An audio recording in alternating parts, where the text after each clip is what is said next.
तो हेलो दोस्तों, आप सभी का स्वागत है हमारे यूट्यूब चैनल पे। तो दोस्तों आज हम लोग कुछ बेसिक सीखने वाले हैं, जिसमें हम आपको परसेंटेज में कैसे बदलेंगे, प्रतिशत कैसे निकालेंगे, परीक्षा का पूर्णांक कैसे निकालेंगे, लाभ हानि कैसे निकालेंगे, साधारण ब्याज कैसे निकालेंगे, चक्रवृद्धि ब्याज कैसे निकालेंगे। इतना टॉपिक हम लोग आज कवर करने वाले हैं, तो बने रहिए हमारे साथ। चलिए स्टार्ट करते हैं, ठीक है। सबसे पहला कंसेप्ट, इनके बिना कुछ होने वाला है नहीं, ठीक है। सबसे पहले बात क्या है, कंसेप्ट की बात करेंगे, तो प्रतिशत में कैसे बदलें, ठीक है। यानी प्रतिशत में कैसे बदलें, कैसे बदलें, ठीक है।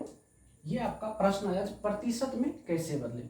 तो किसी भी संख्या या दशमलव मान या भिन्न को प्रतिशत में बदलने के लिए 100 से गुना किया जाता है, पहला पॉइंट, ठीक है। तो इसका जब आप लिखेंगे तो क्या लिखेंगे, जो किसी भी संख्या या भिन्न या दशमलव मान, ठीक है, दशमलव मान को प्रतिशत में बदलने के लिए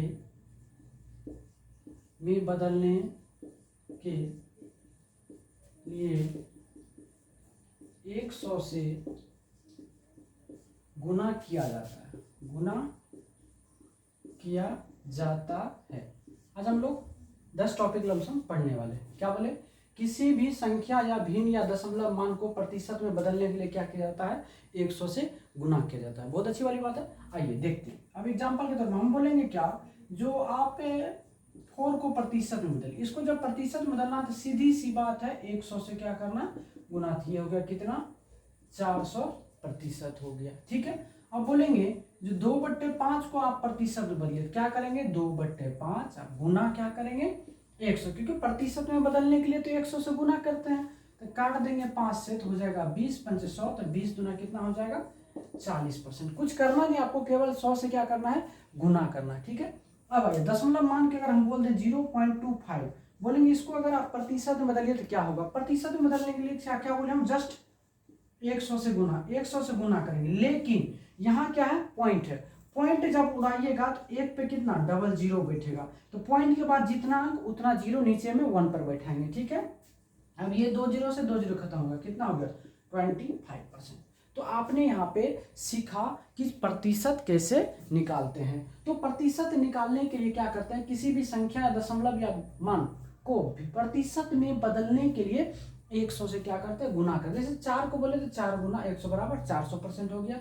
2/5 को बोले तो 2/5 गुना 100, यानी 5 से काटे तो 20 गुना 40% हो गया। अब 0.25 को बोले प्रतिशत में बदलिए, आराम से बदल दी, कोई दिक्कत। चलिए इसको हटाते हैं, मिटाते हैं। एक टॉपिक हम लोग का क्लियर हुआ, ठीक है। चलिए अब टॉपिक नंबर 2 की बात करते हैं। टॉपिक नंबर 2 क्या है अपना, टॉपिक नंबर 2 क्या है, जो प्रतिशत हटाना, ठीक है, या इसी को बोलते हैं प्रतिशत को भिन्न में बदलना,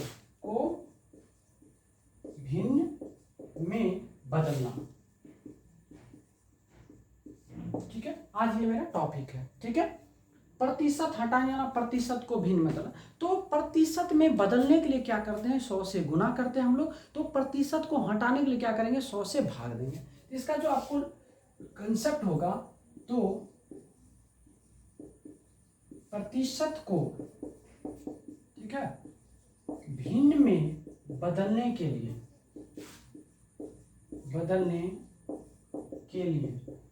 प्रतिशत को भिन्न में बदलने के लिए 100 से भाग दिया जाता है। चलिए अब इस पे एग्जांपल की बात करें। हम बोले कि आपको जो 400% है, इसको आपको क्या करना, भिन्न या संख्या में बदलना। तो इसको क्या करना, आपको 400 हो गया, अब बटे क्या करना है, 100 करना, 2 से डिवाइड करेगा, ये हो जाएगा 4, आपका आंसर हो जाएगा। यहां से दे दिया हम आपको 25% और इसको बोले आप भिन्न में बदलिए, तो तो क्या होगा 25 बटे कितना होता है 100। यहाँ से होगा 25 का 25, 25 चौके 100, ये आपका आंसर हो गया। यहाँ से यदि हम 30%, तो 30% का मतलब क्या होता है 30 बटे क्या करना 100, 0 0 खत्म हो गया, 3/10 ये आपका आंसर हो गया। ठीक है, चलिए सीख लिए, प्रतिशत हटाना सीख लिए। अब कुछ मैं वैल्यू बता देता हूं जिनका बहुत काम आता है। ठीक है, चलिए इसको हम मिटा देते हैं। 2 टाइप आपने सीखा, प्रतिशत में बदलना, प्रतिशत हटाना। ठीक है, अब आइए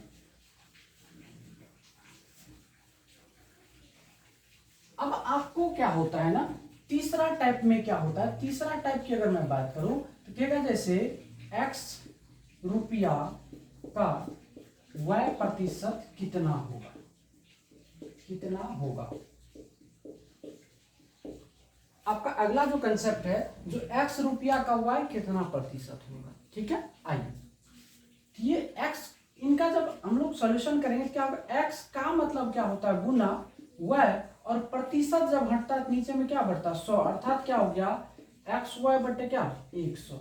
यही चीजें आपको क्या करना है। जैसे एग्जांपल के तौर पे हम आपको दे देंगे, जो बोले 2000 रुपया का 20% कितना होगा, कितना होगा। ये आपसे प्रश्न पूछे हम, जो 2000 रुपया का 20% कितना होगा, तो आपको क्या करना है सॉल्व करना। जब सॉल्व करेंगे तो क्या करेंगे 2000 का मतलब क्या गुना कितना 20%, हटेगा 100 बैठेगा नीचे, 2 0 से कट गया, तो 20 20 कितना हो गया यानी 400, ये आपका आंसर हो जाएगा। कह देंगे आपको जो 3000 रुपये का 10% कितना होगा, कितना होगा, कितना होगा। तो क्या करेंगे, कुछ नहीं करना, सीधी सी बात, आपको 3000 का मतलब क्या गुना 10% हटेगा, नीचे 100 बैठेगा, 2 0 से 2 0 खत्म, ये कितना हो गया 300 रुपया, ये आपका आंसर हो गया। तो जब आपके इस टाइप के सवाल कहीं भी देखेंगे तो आपको इस तरह से बना लेना होगा। समझ गए, एक बार इसको नोट कर लीजिए। चलिए नोट कर लिए होंगे, आइए इसको मिटाते हैं।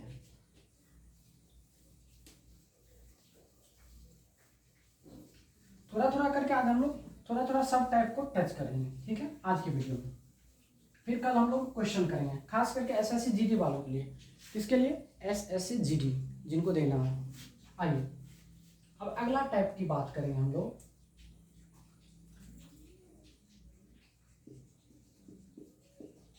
परीक्षा का प्रतिशत निकालना।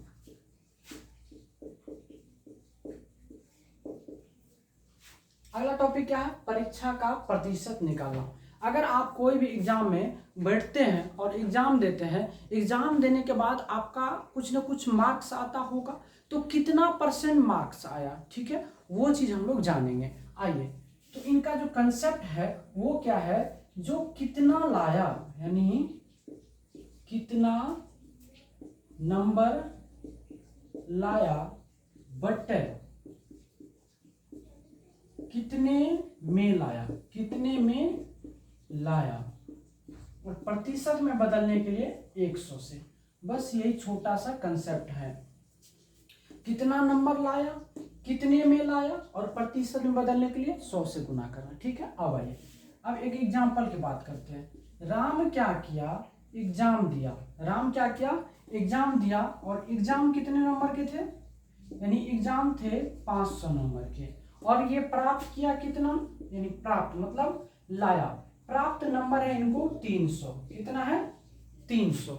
आपसे पूछा गया जो बताइए कितना प्रतिशत अंक लाया, प्रतिशत कितना अंक है, यानी कितना प्रतिशत अंक लाया। तो आपको क्या कंसेप्ट है, कितना नंबर लाया, तो कितना लाया 300 लाया। ठीक है, किस में लाया, तो 500 में ने लाया, तो ये होगा 500 नीचे। प्रतिशत बदलने के लिए 100 से गुना, 2 0 से खत्म हो गया, 5 से काटे, तो ये हो गया 60 बराबर कितना 60%। अर्थात ये जो 300 अंक लाया तो कितना % लाया 60% अंक लाया। कोई दिक्कत? आइए एक और एग्जाम लेते हैं। अब श्याम की बात करते हैं। मान चलिए अभी एग्जाम में बैठा और एग्जाम कितना का था? 500 का था। यह प्राप्त किया कितना? 150। यानी प्राप्त नंबर की अगर बात किया जाए तो 150, यानी 500 के एग्जाम में बैठा लाया कितना?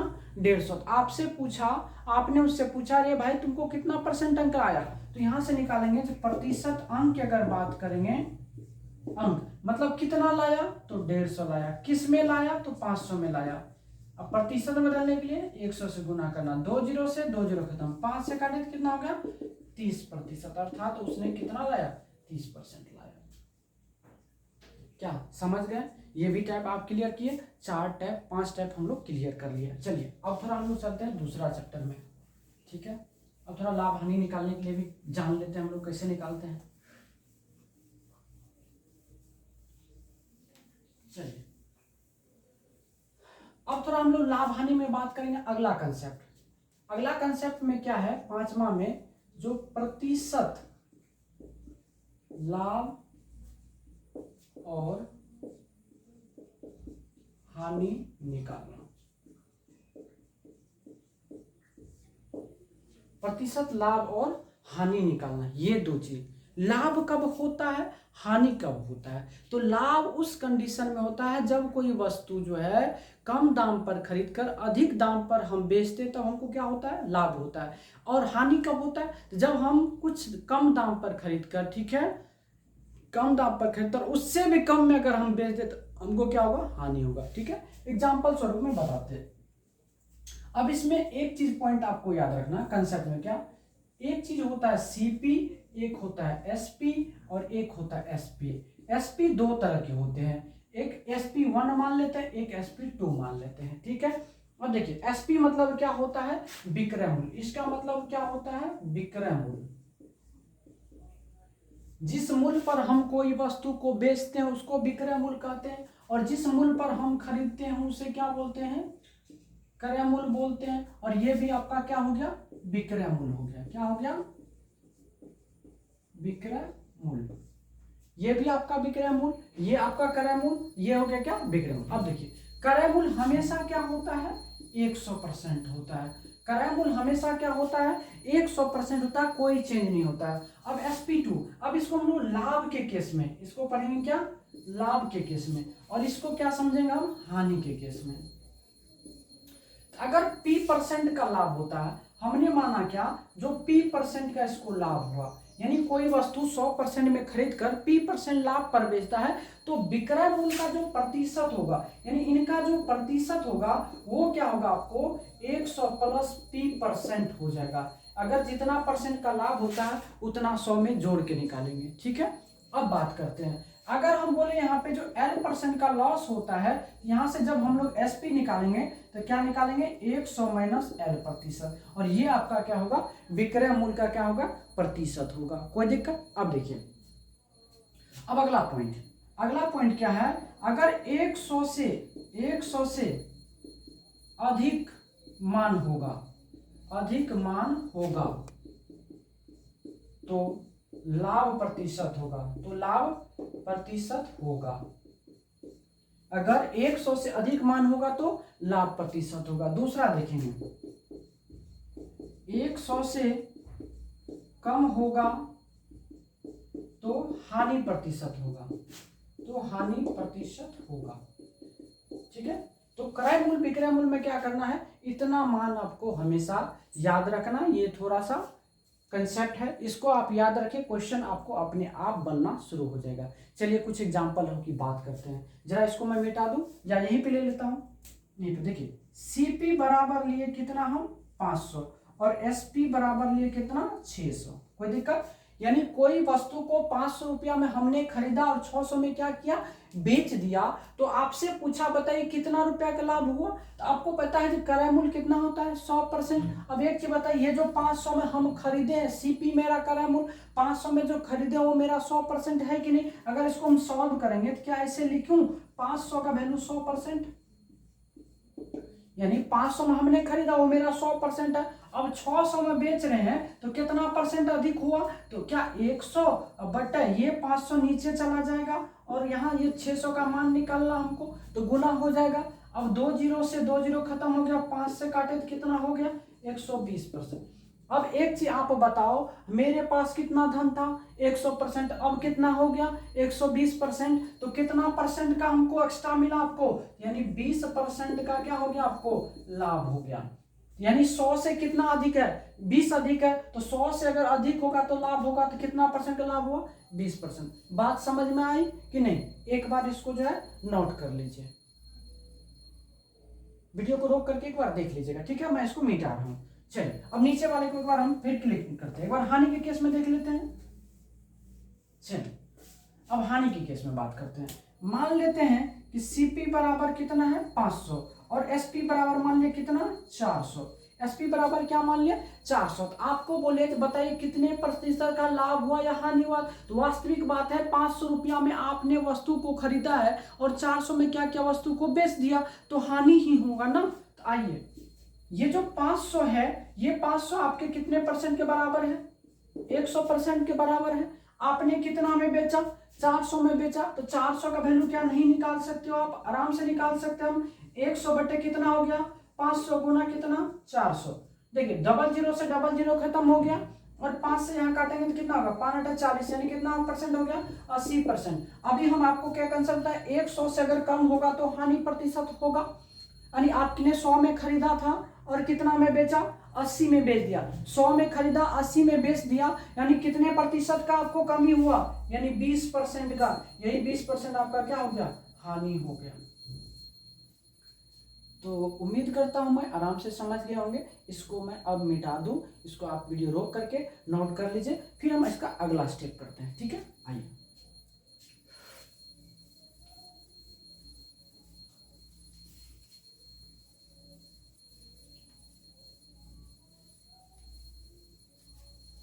आइए चलिए अब देखिए, अब यहाँ पे बात करते हैं क्या, एक छोटा सा प्रश्न ले लेते हैं। जो सीपी हम दे दिया आपको 1000 रुपया, सीपी कितना रुपया दिया 1000 रुपया।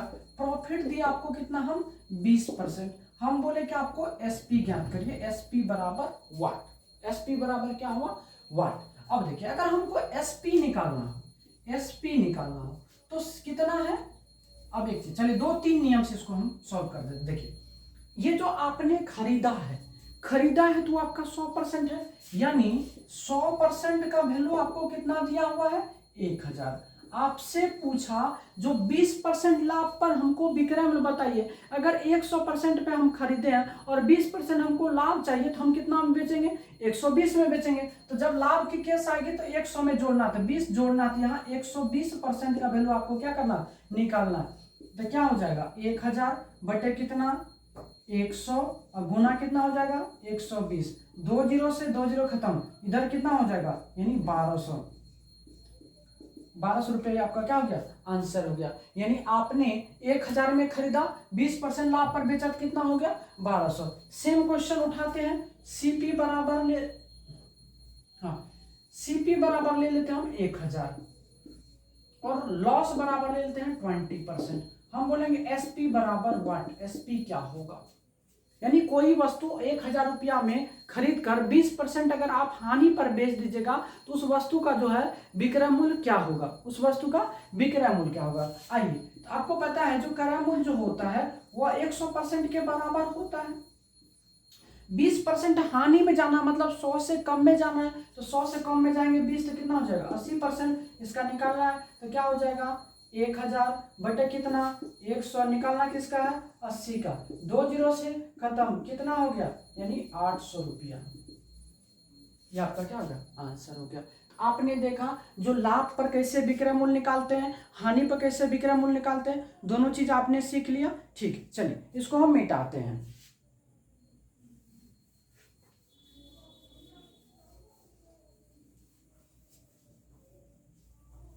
अच्छा हम लोग लमसम छोटा छोटा मतलब कुछ कुछ जो है टॉपिक को हम सब टॉपिक को टच करेंगे, ठीक है? एक एक दो दो क्वेश्चन करते हुए सब टॉपिक को टच करेंगे, फिर से कल क्वेश्चन करेंगे। आइए अब देखिए, अब आपको हम एसपी दे दिए 1200 रुपया, एसपी दे दिए कितना 1200 रुपया, प्रॉफिट दे दिया आपको 20%। बोले सीपी बराबर व्हाट, सीपी आपका क्या होगा दूसरा क्वेश्चन यहां से उठाया हूं आपको, जो एसपी बराबर 800, लॉस बराबर 20%, तो बताइए सीपी बराबर व्हाट। तो आपको भी अभी पता है जो सीपी यानी क्रय मूल्य कितना होता है, 100% होता है ना। और यहाँ पे क्या होता है, जब लाभ के केस में बेचा जाता है तो जोड़ के बराबर करना, और हानि के केस में घटा के करना, ठीक है। आइए यहाँ पे कह रहा है 20% का लाभ हो रहा है, बेचा है, कितना में बेचा, 1200 में बेचा, यानी आपको सीपी तो 100 का निकाला, 20% लाभ पता नहीं, 20% जोड़ का वैल्यू दिया हुआ, तो 20% लाभ का मतलब कितना, 120, 120% का वैल्यू कितना दिया आपको, 1200। लाभ के केस में जोड़ेंगे, हानि के केस में घटाएंगे वहां पे। अब यहाँ पे क्रय मूल्य मांगा, तो क्रय मूल्य तो हमेशा 100% ही होगा, तो क्या हो जाएगा यहाँ से 1200 बटे 120 गुना कितना हो जाएगा 100, ये 0 से 0 खत्म हो गया, 12 काटेंगे, 12 धन 120, 100 गुना 10 बराबर कितना हो गया, यानी 1000 रुपया क्या हो गया, उस वस्तु का मूल्य हो गया। समझे बात को। अब यहाँ पे आते हैं, यहाँ पे क्या बोला, जो 20% हानि पर बेचा था, 20% हानि मतलब 100 से कम गए थे, तो 100 में तो आपका क्रय मूल्य था, 20% कब पे गए मतलब 80 में बेचे, और 80 का वैल्यू आपको दिया हुआ है कितना, 800। आपसे पूछा क्रय मूल्य, और क्रय मूल्य हमेशा बाबू 100% होता है, इसका वैल्यू आपको क्या करना है, निकालना। 800 बटे हो जाएगा 80 गुना हो जाएगा 100, ये काट देंगे 10 मरतबे बराबर कितना हो गया 1000 रुपये। समझे बात को। इस तरह से हम लोग क्या करेंगे, जब विक्रय मूल्य दिया रहेगा तो क्रय मूल्य निकालेंगे, ठीक है, क्रय मूल्य दिया रहेगा तो विक्रय मूल्य निकालेंगे। समझ गए, लाभ हानि का थोड़ा टॉपिक समझे, इस पर आप क्वेश्चन बनाइएगा, फिर नेक्स्ट टाइप वीडियो जब आएगा तो उसमें हम बताएंगे उससे आगे, ठीक है। अब नेक्स्ट टॉपिक पे हम लोग बढ़ते हैं, ठीक है, बेटा दू।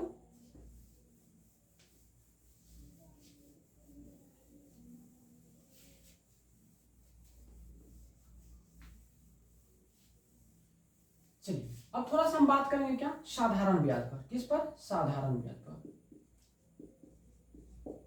साधारण ब्याज कैसे निकालें, कैसे निकालें, आज हम लोग चेक करेंगे क्या, जो साधारण ब्याज कैसे निकालते हैं। तो साधारण ब्याज में क्या होती है, 3 चीज की आवश्यकता होता है, पहला मूलधन, दूसरा समय, तीसरा दर।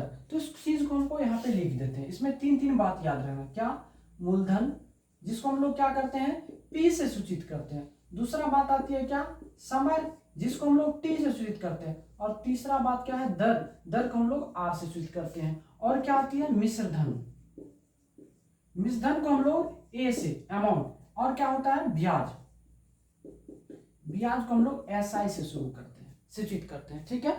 तो मूलधन क्या होता है, तो आप जब किसी व्यक्ति से कुछ रुपया उधार लेते हैं उसको क्या बोलते हैं, मूलधन, और जितने समय के बाद वापस करते हैं, ठीक है, तो वापस में जो क्या होता है ना, मूलधन के साथ आप ब्याज भी एक्स्ट्रा पैसा उसको देते हैं जो आप इतना दिन रखे, तो वो क्या हो जाता है, ब्याज हो जाता है। तो चलिए मूलधन जो होता है ना, ये 100% के बराबर होता है, मूलधन कभी चेंज नहीं होता है, याद रखिएगा। अब बात करते हैं क्या, साधारण ब्याज, इसको बोलते हैं साधारण ब्याज, क्या इसमें लगा दीजिए साधारण, ठीक है, साधारण ब्याज SI से सूचित करते हैं, और ये क्या होता है, ये R गुना T% के बराबर होता है। साधारण ब्याज क्या होता है, R गुना T% के बराबर होता है। मिश्र धन क्या होता है ना, तो मिश्र धन होता है 100 प्लस RT% के बराबर। मिश्र धन क्या होता है, 100 प्लस RT% के बराबर। कोई तकलीफ आपको नहीं ना, ठीक है। आइए बात करते हैं एग्जाम्पल पे, मान लेते हैं कि P बराबर दिया आपको 1000 रुपया, R बराबर दिया आपको 10%, और T बराबर दे दिया आपको 2 ईयर। हम बोले आपको जो साधारण ब्याज ज्ञात करिए, SI बराबर वाट, आपको क्या करना है, साधारण ब्याज ज्ञात करना है। तो हम अभी जस्ट बोले साधारण ब्याज जो होता है वो R गुना T% के क्या होता है, बराबर होता है। तो करिए ना, तो ऐसा इसका जब प्रतिशत आप निकालेंगे तो क्या होगा, 10 गुना कितना हो गया 20%, यानी 20%, और यहाँ क्या दिया हुआ मूलधन, तो मूलधन आपको पता है जो 100% का वैल्यू तो मूलधन है, और वो आपको कितना दिया हुआ है 1000, और ब्याज कितना है आपका 20%, इसी 20% का मान निकालना है, हो जाएगा 1000 बटे कितना 100 गुना कितना 20, 2 जीरो खत्म हो गया, बराबर कितना 200 रुपया। ये आपका आंसर होगा। बात समझ में आया। दूसरा तरीका क्या, आप डायरेक्ट भी सॉल्व कर सकते थे। यहाँ पे जो एस आई बराबर यानी पी का, यानी एस आई जो होता है पी का 80% होता है, मूलधन का 80% के बराबर होता है। तो पी कितना है 1000, बस इसका का कितना परसेंट आर टी, आर गुना टी, एक वर्ष में 10%, दूसरा वर्ष में 10%, टोटल कितना 20%। यही आपका साधारण ब्याज होगा, अर्थात 1000 गुना 20 बटे कितना 100। कोई तकलीफ, 2 जीरो से 2 जीरो खत्म, यहां हो गया कितना 200 रुपया।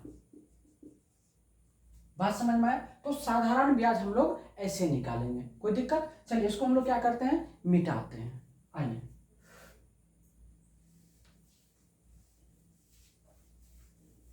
अब क्या करना है आपको, जो इसी सवाल में हम आपसे क्या पूछ दिए, जो बताइए अमाउंट कितना होगा, यानी अमाउंट बराबर व्हाट। अमाउंट का मतलब क्या होता है, मिश्र धन। तो मिश्र धन मतलब क्या होता है, जब सपोज दैट 1000 रुपया आप लिए और उधर से वह 1200 रुपया लौटाया, जो ब्याज सहित मूलधन को क्या बोलेंगे, मिश्र धन बोलेंगे। आइए, तो आपको पता है जो मिश्र धन बराबर क्या होता है 100, यहां बोले मिश्र धन बराबर 100 प्लस 80%। 100 तो आप मिश्र धन में क्या होता है ना, 100 रुपया तो आपका मूलधन अपना रहता है, प्लस आर गुना टी परसेंट के बराबर आपको ब्याज मिलता है। यानी यहां जब देखेंगे तो आपको 100% का वैल्यू जो है आपको कितना दिया हुआ है 1000 दिया हुआ है। अब आपको ब्याज कितना मिला, तो 10 गुना 20%, मूलधन आपका कितना था 100%, मतलब कितना निकालेंगे मिश्र धन में 120% का वैल्यू क्या हो जाएगा 1000 बटा 100 गुना कितना 120, 2 जीरो से 2 जीरो खत्म हो गया, कितना हो गया यानी 1200 रुपया। ये आपका क्या हो जाएगा आंसर हो गया। समझ गए बात को कि नहीं, चलिए समझ गए। आइए मिटाते, एक सवाल और ले लेते हैं, फिर हम लोग आगे की ओर बढ़ेंगे। आइए, आज हम लोग बहुत सारा कंसेप्ट पढ़ेंगे, ठीक है, 1 घंटा समय लगेगा, रहिए निश्चिंत, ठीक है। आइए अब क्या करते हैं, एक और लेते हैं, जैसे P बराबर ले लिए हम 2000 रुपया, R बराबर ले लिए 10% और T बराबर ले लिए 3 ईयर। हम आपको क्या बोले, जो SI एंड अमाउंट निकालिए, SI एंड अमाउंट निकालिए। तो आपको पता है SI क्या होता है ना, वो R गुना T% के बराबर होता है। तो चलिए यहां से निकालेंगे हम SI। SI बराबर क्या होगा, यानी 2000 का कितना परसेंट RT, यानी 10 गुना 30, यानी RT% ये हुआ, ब्याज क्या होता है RT% के बराबर होता है, तो 10 या 30%, यानी SI का मान जो होगा कितना परसेंट होगा 30%। तो निकालिए इसका 30%, बटा कितना हो जाएगा 100, 2 जीरो खत्म हो गया, तो 30 गुना कितना होगा यानी 600 रुपया इसका क्या हो जाएगा ब्याज हो जाएगा। अब आपको क्या चाहिए, मिश्र धन चाहिए। तो मिश्र धन मतलब क्या, अमाउंट। अमाउंट क्या हो जाएगा, ये हो जाएगा 2000 का मतलब क्या गुना 30% आपका ब्याज हुआ, तो अमाउंट कितना हो जाएगा 130%। 30%, 130 कैसे हुआ, वापस करेगा। अमाउंट मतलब क्या, पैसा वापस करना, तो 100% तो आपका ही रहेगा, प्लस ब्याज देगा 30%, कितना 130%। अब इसका 130% निकालना, बटा क्या हो जाएगा 100, 2 जीरो खत्म, 13 दूना कितना हो गया यानी 2600 रुपया। ये आपका आंसर हो गया। तो हम लोग इस तरह से जो है साधारण ब्याज को आराम से बना लेते हैं, समझ गए, कोई दिक्कत। चलिए इसको हम लोग क्या करते हैं, क्लीन करते हैं। आज हम लोग थोड़ा थोड़ा मतलब चैप्टर के थोड़ा थोड़ा गहराई में आज घुस रहे हैं और हर टाइप को देखेंगे, ताकि आपको सवाल जब बनाएंगे ना आप वहां पर आराम से बनेगा, ठीक है। आइए मिटा दो।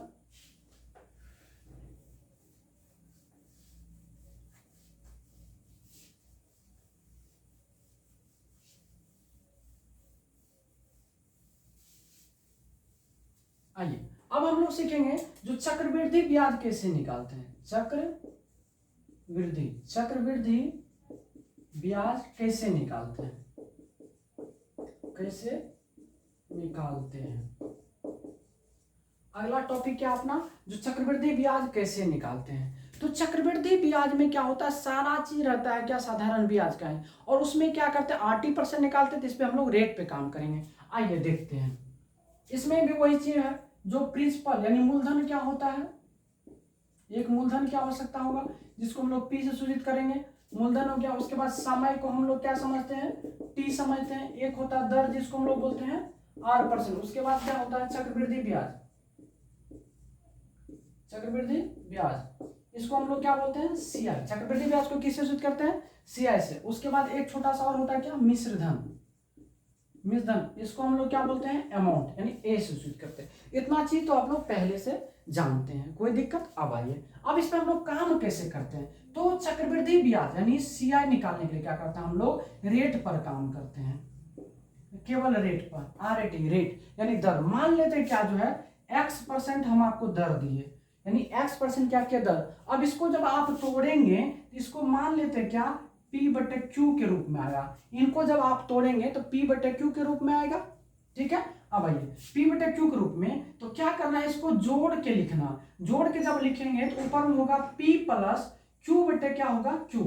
अब देखिएगा ये क्या होता है ना, ये ऊपर वाला होता है एक साल के लिए, एक साल के लिए ऊपर वाला क्या बन जाता है, अमाउंट, और नीचे वाला बन जाता है प्रिंसिपल। और दोनों के जो बीच का अंतर होता है, यानी इसका अंतर क्या, इनके जो डिफरेंस होते हैं, अंतर होता है, वह क्या होता है, सीआई होता है।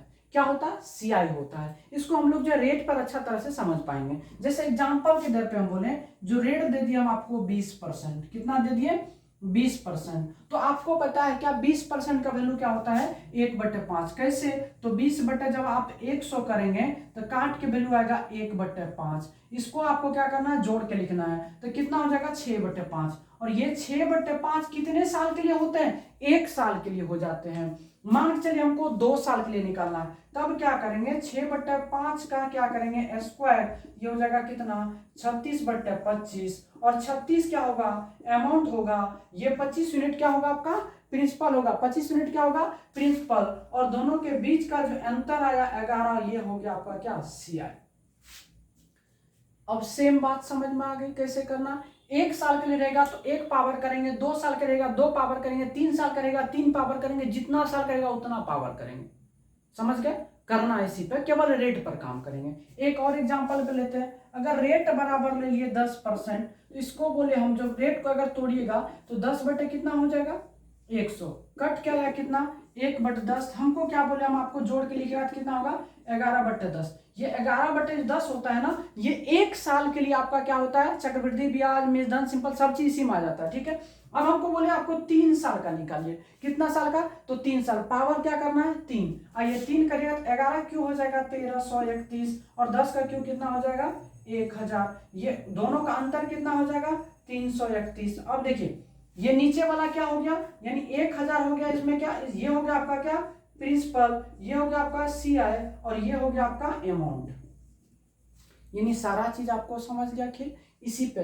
तो चक्रवृद्धि ब्याज में केवल खेल है रेट का, रेट को ही तोड़ना। जो भी रेट दिया रहेगा, यानी मान चलिए x% रेट, इसको तोड़ेंगे तो P/Q के रूप में आएगा। P/Q को क्या करेंगे, जोड़ के लिखेंगे, उस नीचे वाले को ऊपर में जोड़ के लिख देंगे। ये ऊपर वाला क्या होता है, एक साल के लिए अमाउंट बन जाता है, नीचे वाला क्या होता है, प्रिंसिपल बन जाता है। तो और दोनों के जो बीच का अंतर रहेगा वो क्या होता है, सीआई होता है। जितने साल का दिया रहेगा उतना साल पे काम करेंगे। चलिए इस पे कुछ क्वेश्चंस देख लेते हैं, ठीक है। इसको मिटा दें, आइए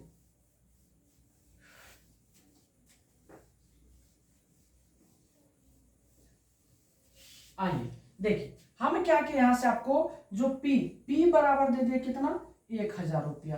P बराबर कितना दे दिया आपको, 1000 रुपया। R बराबर कितना दे दिया आपको, 10%। और T बराबर कितना दे दिए, 3 ईयर। हम आपको बोले क्या, सीआई और अमाउंट दोनों ज्ञात करना। क्या करना, सीआई मतलब चक्रवृद्धि ब्याज, सीआई मतलब चक्रवृद्धि, अमाउंट मतलब मिश्रधन। चलिए ज्ञात करते हैं। तो सबसे पहले क्या करेंगे, रेट को तोड़ेंगे। तो 10% का मतलब क्या होता है, 1/10। आप क्या बोले थे, जोड़ के लिखने 11/10। अब एक चीज बताइए, समय कितना साल का है, 3 साल का। तो इस पे क्या करना, पावर लगाना कितना, 3। पावर जब 3 लगाएंगे 11 क्यों हो जाएगा 1331 बटे कितना, 10 का क्यों हो जाता है 1000। ये हो गया मेरा अमाउंट, ये हो गया प्रिंसिपल, और दोनों भैया के बीच का अंतर कितना हुआ 331। ये हो गया आपका सीआई। तो आपको क्या चाहिए, अमाउंट भी चाहिए, दूसरा क्या चाहिए, सीआई चाहिए। चलिए बात करते हैं। अब देखिए, तो 3 साल बाद मेरा प्रिंसिपल कितना हो गया 100 यूनिट, तो 1000 यूनिट। तो ये 1000 यूनिट का वैल्यू कितना दिया आपको, 1000 रुपया। तो 1 यूनिट का वैल्यू कितना हो गया आपको, 1 हो गया, क्योंकि 3 0 खत्म हो गया, 1 यूनिट का वैल्यू 1 यूनिट। अब आपको क्या चाहिए, सीआई। जब आप सीआई निकालेंगे तो सीआई की बात करेंगे तो कितना यूनिट है, तो 331। और 1 यूनिट का वैल्यू कितना है, 1 बराबर हो गया 331 रुपया। अब आपको क्या चाहिए, अमाउंट। अमाउंट में कितना यूनिट चाहिए आपको, 1331 यूनिट चाहिए। तो क्या हो जाएगा 1331 गुना कितना, 1 बराबर 1331 रुपया। ये आपके आंसर हो गए। तो इस तरह से हम लोग क्या करते हैं, चक्रवृद्धि ब्याज में मिश्रधन और चक्रवृद्धि ब्याज को क्या करते हैं, ज्ञात करते हैं। ठीक है, तो चलिए एक बार इसको नोट कर लीजिए। ठीक है, चलिए नोट कर लिए होंगे, मिटा देते हैं। तो देखिए आप थोड़ा बहुत चक्रवृद्धि ब्याज भी आप ये समझ गए, साधारण ब्याज समझ गए, लाभ हानि समझ गए, प्रतिशत में कैसे बदलते हैं वो भी समझ गए। ठीक है, अब चलिए अब थोड़ा 1-2 क्वेश्चन हम आपको करवाते हैं।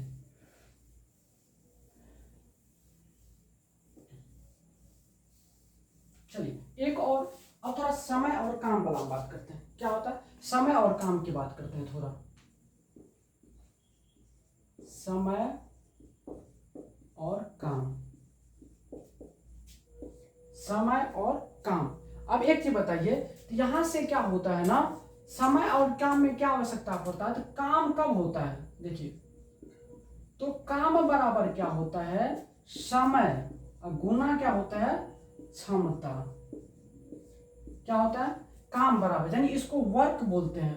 वर्क बराबर क्या होता है, टाइम गुना इफिशिएंसी। मतलब आपका क्षमता, जितना क्षमता रहेगा आपने उतना काम करेंगे। मान चलिए हमको 1 रोटी खाने की क्षमता है तो हम 1 ही रोटी खाएंगे ना। कहेगा 5 दिन में कितना खाएगा, तो 5 रोटी खाएंगे। मान चलिए 1 दिन में 2 रोटी खाने का क्षमता है तो 5 दिन में कितना, 10 रोटी खाएंगे। ये चीज। अब इसमें क्या होता है ना, अगर आप यहां से समय की बात करेंगे, समय की बात करेंगे तो क्या हो जाएगा आपको, यानी काम बट क्या हो जाएगा, क्षमता। अगर आप क्षमता की बात करते हैं यहां से, क्षमता बराबर क्या होता है, यानी काम बट क्या हो जाएगा, समय। ये 3 इतना सा फॉर्मूला आपको याद रखना और दिमाग हमेशा याद रखिएगा। कुल काम, अगर आपको कुल काम निकालना है तो कुल काम बराबर क्या होता है, समय का एलसीएम। समय का एलसीएम। अगर कुल काम की बात करना हो तो आप समय का एलसीएम निकाल लेना है। ठीक है, आइए जैसे बात करेंगे हम, जैसे बोले क्या, जो ए किसी काम को 10 दिन में करता है, ए किसी काम को 10 दिन में करता है, बी उसी काम को जो है 15 दिन में करता है। आपसे पूछा जाएगा, बताइए जब दोनों आदमी एक साथ मिलकर काम करेगा तो काम कितने दिन में समाप्त हो जाएगा। ए किसी काम को कितना दिन में, 10 दिन में, बी उसी काम को 15 दिन में। अगर दोनों आदमी एक साथ मिलकर काम करेगा तो उस काम को कितने दिन में करेंगे। तो चलिए सबसे पहले क्या बोले, इन दोनों का करना क्या है, एलसीएम। तो 10 और 15 का एलसीएम क्या हो जाएगा, 30। और ये 30 आपका क्या हो गया, कुल काम, यानी कुल काम। अब हमको क्या चाहिए, क्षमता चाहिए, क्षमता चाहिए। अब एक चीज बताइए, टोटल रोटी है 30 और खाना है 10 दिन में, तो एक दिन में कितना रोटी खाएंगे, 3 रोटी खाएंगे तब ना। यानी 10, इसको 30 को डिवाइड करिए 10 से, तो 10 या 30, ये हो गया आपका क्षमता। 15 से डिवाइड करेंगे, 15 ना 30, ये हो गया क्षमता। अब देखिए सबका क्षमता आपको निकल गया। क्षमता बराबर काम बटे क्या, समय बोले है ना, यहां से क्षमता निकल गया। अब जब दोनों आदमी को काम करेगा, यानी 4 ए प्लस बी, जब ए प्लस बी यानी दोनों मिलकर इस 30 रोटी को खाएगा तो कितने दिन में खाएगा, तो एक दिन में 3 रोटी ए खाता, बी 2 रोटी खाता, 3 2 5 रोटी अगर एक दिन में खाता है तो 30 रोटी कितना दिन में खाएगा, यानी 6 डेज। और ये आपका क्या हो जाएगा, आंसर होगा। तो समय एवं काम का जब सवाल आएगा तो इस तरह से हम लोग क्या करेंगे, सॉल्व करेंगे। समझ में आया। चलिए एक सवाल और लेते हैं। जैसे हम बोले, जो ए किसी काम को 10 दिन में करता है, बी उसी काम को 20 दिन में करता है और सी उसी काम को 30 दिन में करता है। हम क्या बोले, जो बताइए तीनों आदमी मिलकर उस काम को कितने दिन में करेगा। तो आपको क्या करना है, तीनों का लेना है एलसीएम। जब तीनों का एलसीएम लेंगे तो कितना होगा, 60। अब डिवाइड करिए, 10 छाके कितना हो गया, 60, 20 तिया 60 और 30 दूना 60। सबसे पहले ये क्या हो गया आपको टोटल वर्क हो गया, यानी टोटल वर्क, और ये क्या हो गया आपको इफिशिएंसी हो गया सबका। तो 4 क्या, तीनों आदमी को काम चाहिए, उन्हें कितना दिन में काम करेगा, उस काम को खत्म करेगा। तो टोटल काम कितना है 60 बटे टोटल क्षमता कितना, ए 6 काम करता है, बी 3 काम करता है, सी 2 काम करता है, टोटल 6 3 9 2 कितना हो गया 11। अब जब 11 से भाग दीजिएगा तो होगा 11 5 55, 5 बटे 11 दिन, ये आपका क्या हो जाएगा आंसर हो गया। समझ में आया कि नहीं। तो जब समय एवं काम वाली सवाल आती है तो इस टाइप से आप इसको आराम से बना सकते हैं। ठीक है दोस्तों, यहाँ तक का जो भी हम आपके पास मेहनत को रखे हैं, तो प्लीज़ अगर अच्छा लगे तो लाइक कमेंट शेयर जरूर करिएगा। ठीक है, देखिए अगर आप शुरू से देखेंगे तो आपका 100% श्योर है जो पूरा कंसेप्ट क्लियर हो जाएगा, कोई तरह का दिक्कत नहीं रहेगा। ठीक है, तो आज की क्लास को हम यहीं स्टॉप करते हैं, फिर नेक्स्ट वीडियो में जब आएंगे तो सारा क्वेश्चन लेकर आएंगे, इस पर ही टोटल क्वेश्चन लेकर आएंगे। ठीक है, आज के लिए इतना ही, धन्यवाद।